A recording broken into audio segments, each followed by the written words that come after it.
हाँ जी, hello students. अज का जो टॉपिक है अपना वो है परमुटेशन एंड कॉम्बीनेशन। ठीक है जी। सो परमुटेशन एंड कॉम्बीनेशन की होंगे ये तो बाद की गल आएगी। सब तो पहला आपां की करना पेगा, आपां सब तो पहला तो ये देखना कि फैक्टोरियल नोटेशन की होंगी है, फैक्टोरियल नोटेशन के फार्मूले की ने। उस तो बाद फिर आप देखांगे परमुटेशन कॉम्बीनेशन की है। सो इंट्रोडक्टरी लैसन है, ठीक है, मतलब पहला पार्ट है तुहाडे कोल। इस करके पहला सब तो आप देखना है फैक्टोरियल नोटेशन की होंगी। Factorial notation.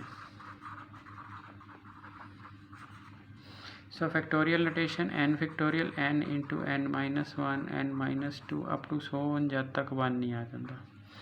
माने 5 फैक्टोरियल लिखोगे तो 5 है, 4 है, 3 है, 2 है, 1 है। ये फैक्टोरियल नोटेशन होती है। ठीक है जी। n फैक्टोरियल हो गया हो, मान लो 7 फैक्टोरियल है, तो लिखोगे 7 6 7 6 5 4 3 2 1। सो चाहो तो तुसी इत्थे रुक भी सकते हो जे तुहाडी क्वेश्चन च हो, चाहो तो तुसी 6 ते भी रुक सकते हो। ये तुहाडी इच्छा है कित्थे जाके रुकना, किदां दी तुहाडे कोल रिक्वायरमेंट हैगी है तुहाडे कोल। उस तो बाद एक नोट रखना है आपां। नोट की है जिहड़ा 0 फैक्टोरियल ये 1 हुंदा, 0 फैक्टोरियल 1 हुंदा। ठीक है जी। सो हाउ किदां हुंदा है 0 फैक्टोरियल 1। सो तुसी n फैक्टोरियल नूं ऐ लिख सकते हो n into n minus 1 factorial लिख ही सकते हैं। आ रहा 7 फैक्टोरियल नूं लिखिया 7 इंटू 6 फैक्टोरियल n नूं n into n minus 1 factorial. अगर मैं n की वैल्यू 1 ले लेना, उरे 1 आ जाएगा, उरे 1 आ जाएगा, उरे 1 माइनस 1 0। सो 1 फैक्टोरियल 1 ही होंगे। सो 0 फैक्टोरियल की वैल्यू क्या आ गई, 1 आ गई। सो छोटा जिहा आप ख्याल रखना है, 0 फैक्टोरियल ऑलवेज 1 होंदा है, इहदा आप ख्याल रखना है। ठीक हो गया जी। सो हुण जे आप देखिए तुहाडे कोल अपने कोल एक ये बहुत बड़ी बड़ी कैलकुलेशनस आप करनिया ने। मतलब अपने को एक 7.2 एक्सरसाइज है NCERT की, वो कहता 8 फैक्टोरियल काउंट करो। सो 8 7 6 5 4 3 2 1 और गुणा तुसी कर लियो। ठीक है, 4320 होंदा है।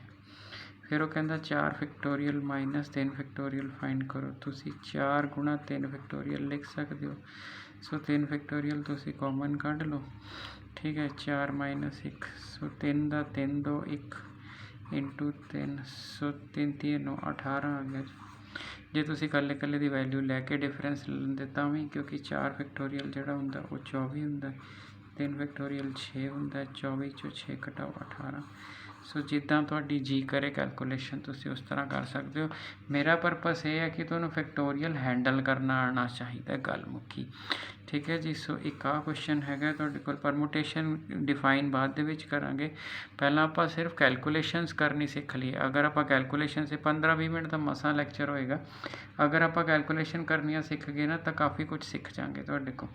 ठीक है जी। उस तो बाद वो कहता इज़ 3 फैक्टोरियल प्लस 4 फैक्टोरियल बराबर है 7 फैक्टोरियल होंदा, तो आंसर है नो। इदा फैक्टोरियल जुड़ते नहीं होंगे। जोड़ोगे 3 फैक्टोरियल का आंसर कितना आया 6, 4 फैक्टोरियल का आंसर कितना आया 24। ठीक है जी। तो जे दोनों तुसी जोड़ोगे तो 3 फैक्टोरियल जमा 4 फैक्टोरियल आंसर कितना आ जाएगा 30, जबकि 7 factorial 7 into 6 into 5 into 4 into 3 into 2 into 1। ठीक है जी। सो 7 फैक्टोरियल होंगे 50-140। सो बहुत ज़्यादा फर्क पै गया जी, इस करके इदा नहीं लिख सकते। ठीक है जी। सो ये वाली ऑप्शन भी तुहाडे कोल ओके होगी। हुण वो कहता थोड़ी जी कैलकुलेशनस करके देखो, तो ब्लाइंडली नहीं खोलना शुरू कर देना। 8 फैक्टोरियल है, 8 इंटू 7 6 फैक्टोरियल ही लिख लो क्योंकि नीचे फैक्टोरियल है। सो 2 ने इनू कट दो, 7 चौका 28 आंसर आ जाएगा। ब्लाइंडली खोलोगे हो तां भी जाना है, बट दिक्कत की है कि टाइम ज़्यादा लग जाता, असीं पेपर च वेले नहीं ना बैठे होंगे। ठीक है, होर भी बथेरा कुछ करना होंगे। सो 1/6 फैक्टोरियल 1/7 फैक्टोरियल बराबर है x/8 फैक्टोरियल। तो कहता फाइंड x। सो इस क्वेश्चन में तुसी इंपॉर्टेंट कह सकते हो। जस्ट फैक्टोरियल नोटेशन समझा रहा वहाँ जी डिफरेंट हालातों के विच। ठीक है, तो यदा मतलब है तुसी सारी फैक्टोरियल कढ़ के ना कटना, सब तो छोटी नूं उवें ही रख लो। 7 नूं लिख लिया 7 इंटू 6 फैक्टोरियल 8 ਨੂੰ ਲਿਖ ਲਿਆ 8 ਸੌਰੀ x ਹੈ ਉੱਪਰ ਤਾਂ x 8 × 7 × 6 ਫੈਕਟੋਰੀਅਲ। ਸੋ 6 ਫੈਕਟੋਰੀਅਲ ਜਿਹੜਾ ਹੈਗਾ ਉਹ ਬਾਹਰ ਕੱਢ ਦਿਓ, ਠੀਕ ਹੈ। ਇੱਥੇ 1 ਰਹਿ ਜਾਏਗਾ, ਇੱਥੇ 1/7, ਇੱਥੇ x ਰਹਿ ਜਾਏਗਾ 8 × 7 × 6 ਫੈਕਟੋਰੀਅਲ। ਇਹਦੇ ਨਾਲ ਕੈਂਸਲ ਹੋ ਗਿਆ ਅਤੇ 7 1 8, 8/7 ਆ ਹੋ ਗਿਆ, ਇਹ ਆ ਗਿਆ x/8 ਅਤੇ 7, ਸੋ ਆ ਗਿਆ 8 8 64, x ਦੀ ਵੈਲਿਊ ਆ ਗਈ। ਸੋ ਇਹ ਤੁਹਾਡਾ ਕੁਐਸਚਨ ਹੋ ਗਿਆ ਜੀ। ਸੋ ਮੇਰਾ ਖਿਆਲ ਹੈ ਜੀ ਤੁਹਾਨੂੰ ਸਾਰਾ ਸਮਝ ਆ ਗਿਆ ਫੈਕਟੋਰੀਅਲ ਕਿੱਦਾਂ ਕੱਟਣਾ ਹੈ। ਫੈਕਟੋਰੀਅਲ ਦੀ ਦੋਨੋਂ ਨੋਟੇਸ਼ਨਾਂ ਵੈਲਿਡ ਹੈ, n ਫੈਕਟੋਰੀਅਲ ਇਹ ਵੀ ਵੈਲਿਡ ਹੈ, n ਨਾ ਬ੍ਰੈਕਟ ਇਹ ਵੀ ਵੈਲਿਡ ਹੈ। ਇਹ ਦੋਨੋਂ ਨੋਟੇਸ਼ਨਸ ਫੈਕਟੋਰੀਅਲ ਲਈ ਯੂਜ਼ ਹੁੰਦੀਆਂ ਨੇ, ਜਿਹੜੀ ਤੁਹਾਨੂੰ ਲੱਗੇ ਅੱਛੀ ਲੱਗਦੀ ਹੈ ਤੁਹਾਡੇ ਪਾਸ ਉਹ ਤੁਸੀਂ ਯੂਜ਼ ਕਰ ਲੈਣੀ ਹੈਗੀ ਹੈ, ਠੀਕ ਹੈ ਜੀ। ਹੋਰ ਕੁਐਸਚਨ ਦੇਖੀਏ ਇਹਦੇ ਨਾਲ ਦਾ। ਸੋ ਕੁਐਸਚਨ ਆਇਆ ਕਹਿੰਦਾ 1/8 ਫੈਕਟੋਰੀਅਲ ਜਮ੍ਹਾਂ 1/9 ਫੈਕਟੋਰੀਅਲ ਬਰਾਬਰ ਹੈ x/10 ਅਤੇ ਫਾਈਂਡ x, ਆਪਾਂ ਨੂੰ x ਫਾਈਂਡ ਕਰਨ ਨੂੰ ਕਹਿ ਰਹੇ। तो ਇਹਦਾ ਮਤਲਬ ਤੁਸੀਂ ਕੀ ਕਰਨਾ 1/8 ਫੈਕਟੋਰੀਅਲ ਰੱਖ ਲਿਆ, ਸੋ 9 ਬਾਹਰ ਕੱਢ ਲਿਆ। ਸਭ ਤੋਂ ਛੋਟੀ 'ਚ ਐਕਸਪ੍ਰੈਸ ਕਰੀਦਾ, x ਵਿੱਚ 10 ਔਰ 9 ਬਾਹਰ ਕੱਢ ਲਿਆ, 8 ਤੇ ਲਾਤਾ। तो 1/8 फैक्टोरियल कॉमन कर लो, 1 + 1/9 x नीचे 10 × 9 × 8 फैक्टोरियल, इनू ये कैंसल 10/9 आ गया, इतने x 10 × 9 आ गया, 9 ना 9 कैंसल, 10 10 100, सो x की वैल्यू 100 आ गई। ठीक हो गया जी। सो मेरा ख्याल है कोई दिक्कत वाली गल नहीं की, तो बड़े ठीक ठाक ढंग ना समझ आ गया। ठीक है जी। अगे वो कहता कि इवैल्यूएट करो n फैक्टोरियल नीचे n - r फैक्टोरियल, इवैल्यूएट करो n फैक्टोरियल नीचे n - r फैक्टोरियल। ठीक है जी। सो इस चीज़ को आप इवैल्यूएट करना, n की वैल्यू 6 दी, r की वैल्यू 2 दी है। सो 6 फैक्टोरियल 6 - 2 फैक्टोरियल, 6 फैक्टोरियल 4 फैक्टोरियल, 6 × 5 4 ते जाके रुक जाओ, कैंसल कर दो, 6 5 30, तो आंसर आ जाएगा। सो है ना ईजी, बिल्कुल सौखी चीज़ है जी, जो कोई एडा लंबा चौड़ा चक्कर है नहीं गा, तो बड़े आराम नाल बंदा कर लेंदा है। ठीक है जी। चलिए थोड़ा जिहा औखा क्वेश्चन देखिए तुहाडे कोल। ठीक है। सो कहता फाइंड n, सो इदां दा क्वेश्चन आ जाता हुंदा जी पेपर च, फाइंड n इंपॉर्टेंट है। फाइंड n इफ n + 2 बराबर है 60 n - 1 फैक्टोरियल। तो कहता तुहाडे कोल फाइंड n आपां फाइंड करना, n + 2 का फैक्टोरियल है जिहड़ा तुहाडे कोल वो बराबर है 60, ठीक है, इंटू जिहड़ा हैगा तुहाडे कोल n - 1 तुहाडे कोल। ठीक हो गया जी। सो हुण अगर आप आ चीज़ देखिए, फिर देखना छोटा किहड़ा, छोटे तक खोलना। सो n + 1 खोलिया, फिर n + 1 एक एक घटदा हुंदा ना, फिर n - 1, फिर n - 2 बचूगा, पर n - 1 ते जाना अपने, बस फिर तो इत्थे ही रोक लो। देखो ना आ डेफिनेशन n दी, n बार एक घटूगा, फिर एक घटूगा, इस तरह घटना होंदा है। तो यदा मतलब उरे n + 2 है, पहले n + 2 लिखांगा, यस, क्योंकि n होंदा तो n लिखी दा, फिर एक घटा के n + 1, फिर n जिथे रुकना उत्थे पा दो, ने एंड च रुकना तो 1 पा दो, इत्थे आप रुक गए तो इत्थे आ गया 60, इत्थे n - 1, इनू इहदे नाल कैंसल कर दो। सो n × n + 1 × n + 2 वधे क्रम च लिख लिया, इत्थे 60 आ गया। क्या तुसी 60 के ऐसे टुकड़े बना सकते हो जोड़े वधे क्रम च होण?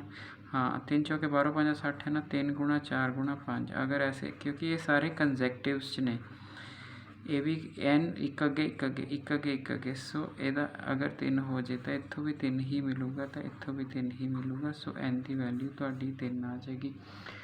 सो बड़ा ठीक ठाक क्वेश्चन है जी, मेरा ख्याल है तुहानू समझ आ गया होएगा। तो जो मैं अगला क्वेश्चन लिखन लग्या बिल्कुल एलीगेंट क्वेश्चन है, वेरी वेरी इंपॉर्टेंट। ठीक है। सो किस तरह रहेगा जी तुहाडे कोल, आप देखिए।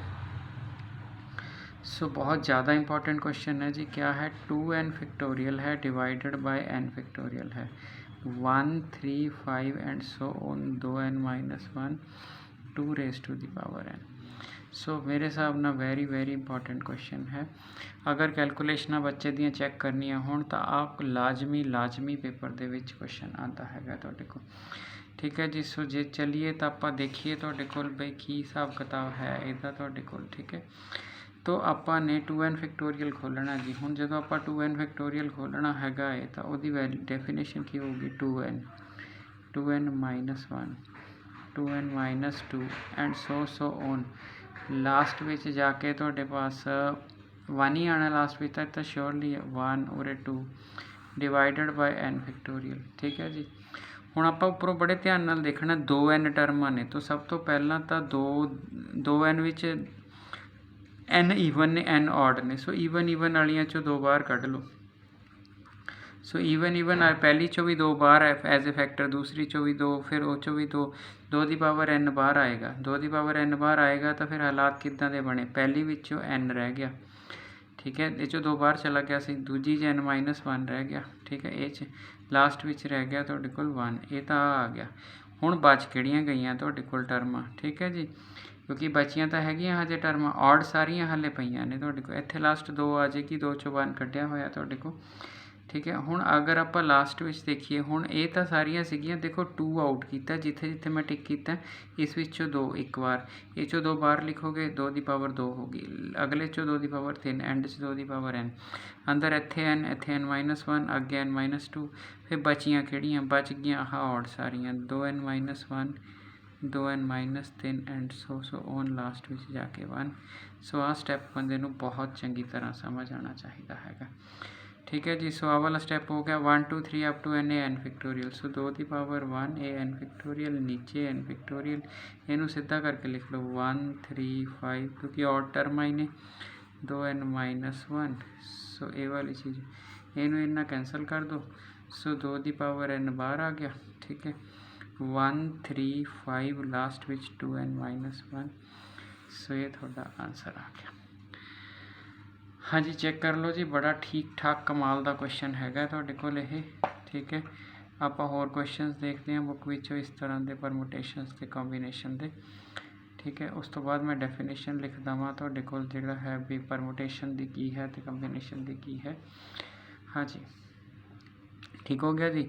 सो ये तो सीधा सीधा सीगा, ये की चीज़ां सीखियां आपां, ये आपां सिर्फ एप्लीकेशन सीखी है तुहाडे कोल, ठीक है। बाई फैक्टोरियल किस तरह खोलना है, और मेरा ख्याल है तुसी ठीक ठाक ट्रेन हो गए होंगे फैक्टोरियल खोलने, ठीक है। हुण आपां आंदे NPR ते NCR, ठीक है जी। सो C4 हुंदा कंबीनेशन, P4 हुंदा परमुटेशन, P हुंदा परमुटेशन, C हुंदा कॉम्बीनेशन। परमुटेशन का मतलब हुंदा अरेंज, ARRANGE, अरेंज। कॉम्बीनेशन का मतलब होंगे सिलेक्शन ऑफ ग्रुप्स, मतलब कॉम्बीनेशन का मतलब सिलेक्शन होंदा है, परमुटेशन का मतलब होंदा अरेंजमेंट कह लो। तो परमुटेशन का मतलब है चीज़ों को अरेंज करना, तो कॉम्बीनेशन का मतलब है ग्रुप की सिलेक्शन करना, ठीक है जी। सो NPR इहदा फार्मूला की होंदा, इहदा फार्मूला होंदा n फैक्टोरियल नीचे n-r फैक्टोरियल।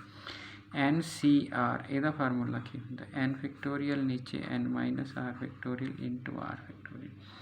अब जो NCR है ਉਹਦੇ ਵਿੱਚ आर डेफिनेशन NPR ਦੀ ही बन गई। सो NPR नीचे r फैक्टोरियल, ठीक हो गया जी। सो NCR की जी डेफिनेशन सी n फैक्टोरियल n-r NPR की आ, तो यदा मतलब NPR की एक अनदर डेफिनेशन होगी NCR इंटू r का फैक्टोरियल।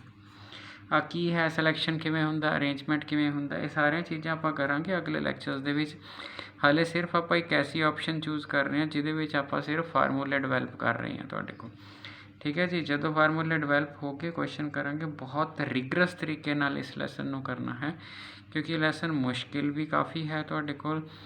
और जिहड़े बच्चे ने यह मन लिया कि मैनूं ये लैसन आ गया, तो इन्हां दोनों क्लासां विच कोई लैसन नहीं जिहड़ा उहदा रुक जाएगा। दोबारा रिपीट कर रहा मैं, जिहड़ा बच्चा ये कह दे कि मैनू परमुटेशन एंड कंबीनेशन समझ आ गया, हर एक तरह की चीज़ आ गई, तो 11th और 12th विच कोई ऐसा लैसन नहीं है जिहड़ा तुहाडा रुक जाए। अगर प्रोबेबिलिटी विच फाउंडेशन बनानी है, अगर तुसी कहने हो प्रोबेबिलिटी च मेरी फाउंडेशन बन जाए, तो श्योरली तुहानूं जिहड़ा हैगा वो इदां ही सैट करना पएगा, ठीक हो गया जी। सो जिहड़ा हैगा तुहाडे कोल आपां ने हुण जिहड़ा हैगा तुहाडे कोल एक परमुटेशन का मतलब अरेंजमेंट है ना, इहदा मतलब सिलेक्शन हुंदा, ठीक है। इहदा मतलब परमुटेशन की एक नवी डेफिनेशन होगी select and then arrange. Select ਕਰ ਲਓ। ਉਹ ਤੋਂ ਬਾਅਦ ਅਰੇਂਜਮੈਂਟ ਲਿਖ ਦਿਓ, ਸਿਲੈਕਟ ਐਂਡ ਦੈਨ ਅਰੇਂਜ ਵੀ ਤੁਹਾਡੀ ਪਰਮੁਟੇਸ਼ਨ ਦੀ ਡੈਫੀਨੇਸ਼ਨ ਹੈ। ਜਦੋਂ ਯੂਜ਼ ਕਰੂੰਗਾ ਤਾਂ ਚੀਜ਼ਾਂ ਪਤਾ ਲੱਗਣਗੀਆਂ, ਹਾਲੇ ਇੰਨਾ ਲੰਬਾ ਚੌੜਾ ਚੱਕਰ ਹੈ ਨਹੀਂਗਾ ਤੁਹਾਡੇ ਕੋਲ, ਠੀਕ ਹੈ ਜੀ। ਸੋ NPR ਤੇ NCR ਮੈਨੂੰ ਦੋਨਾਂ ਦੀ ਡੈਫੀਨੇਸ਼ਨ ਪਤਾ ਲੱਗ ਗਈ ਜੋ ਕਿ ਮੈਨੂੰ ਚਾਹੀਦੀ ਸੀਗੀ, ਠੀਕ ਹੈ ਜੀ। ਤੇ ਹੁਣ ਮੰਨ ਲਓ ਤੁਹਾਨੂੰ NC0 ਕਰਨ ਨੂੰ ਕਹਿ ਦਿੱਤਾ ਜਾਵੇ, ਠੀਕ ਹੈ। ਆਪਾਂ ਨੇ ਹੁਣੇ ਲਿਖਿਆ ਜੀ NPR ਹੈ ਨਾ, ਫਿਰ ਆਪਾਂ ਲਿਖਿਆ NCR, n ਫੈਕਟੋਰੀਅਲ ਨੀਚੇ n minus r factorial, n factorial ਨੀਚੇ n minus r factorial into r factorial, ਠੀਕ ਹੈ ਜੀ। तो अगर मैं ਤੁਹਾਡੇ ਕੋਲ मतलब मैं सपोज NP0 ही निकालना होवे तो n की है n ही है, r की वैल्यू क्या आ गई 0 आ गई, तो n फैक्टोरियल नाल n फैक्टोरियल कैंसल हो गया, तो आंसर क्या आ गया 1। ਇਹਦਾ मतलब NP0 1 रहेगा, ये ਆਪਾਂ याद रखना है। तो अगर मैं NC0 लेना होवे सो n फैक्टोरियल सो n माइनस 0 सो 0, सो इनू आप कैंसल कर दी, ये भी 1 आंदा, सो NC0 भी। अगर मैं NCN लेना होवे तो n फैक्टोरियल नीचे n माइनस n फैक्टोरियल ते n फैक्टोरियल, सो n फैक्टोरियल नीचे जिहड़ा हैगा n फैक्टोरियल इंटू 0 0 फैक्टोरियल 1, सो ये भी थोड़ी वैल्यू 1 रहेगी। तो यदा मतलब तुसी याद रखना हैगा जी, तुहाडे कोल की याद रखना हैगा बई मेरा NP0 भी 1 ही हुंदा हैगा तुहाडे कोल ते NC0 भी 1 ही हुंदा। जे बंदा कहे जी आ किवें दोनों ही 1 हो गए, जे कोई अपने कोल चीज़ एक होवे ना तो उसदी ग्रुप सिलैक्शन हुंदी है ना कोई अरेंजमेंट हुंदा, 1 हुंदी है। ਇਹਦਾ मतलब बंदा ही एक होवे तो तुहानूं कहो किन्ने अरेंजमेंट है, काहदे अरेंजमेंट बंदा ही एक है, तो जे बंदा एक होवे तुहानूं कहो ग्रुप सिलैक्ट करो, काहदा ग्रुप सिलैक्शन है। तो इस करके जिहड़ा हैगा तुहाडे कोल ये सारियां चीज़ां बराबर ही रहणगीਆਂ तुहाडे कोल, ठीक हो गया जी। सो इन्हां चीज़ों का भी आपां ने थोड़ा जिहा ख्याल रखना हैगा, ठीक है। सो एक तो प्रॉपर्टीज़ अगे आपां होर देखते हैं, और आपां करना की हैगा है, आपां ये प्रॉपर्टीज़ जिहड़ियां हैगियां ने ये याद करनियां ने, क्योंकि लर्न बाय हार्ट है प्रॉपर्टी मेरे दिमाग। हुण मैनू उत्थे एवें ना होवे कि मैनू सोचना पवे NPR की हुंदा है, मैनू पता होवे फटक देने भी n फैक्टोरियल नीचे n माइनस r फैक्टोरियल हुंदा, मैनू पूछना ना पवे NCR की हुंदा हैगा, मैनू पता होवे n factorial n minus r ते r फैक्टोरियल हुंदा, ठीक है जी। सो इस चीज़ का आपां ने ख्याल रखना हैगा तुहाडे कोल, ठीक हो गया। हुण आपां एक तुहाडे नाल रूल डिस्कस करते हैं, जिहड़ा रूल तुसीं याद भी रखना हैगा तुहाडे कोल, फिर आपां क्वेश्चनस डिस्कस करते हैं तुहाडे कोल। सो एक रूल है, रूल ये है भी जिहड़ा NCR ते NCN माइनस R ये सेम हुंदे ने। सो रूल बहुत ज़्यादा इंपॉर्टेंट है, NCR ते NCN माइनस R ये दोनों सेम होंगे। पहला तो करिए सेम की होंगे, उस तो बाद दूजे च आपां इहदा बेनीफिट देखिए कि इहदा सानू बेनीफिट की हैगा तुहाडे कोल सेम होंगे तो।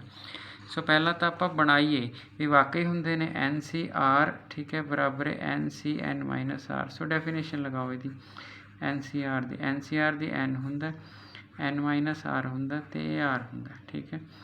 NCN माइनस R दी लाओ उपरला n फैक्टोरियल, नीचे R इनू मनना, एक डिफरेंस होगा।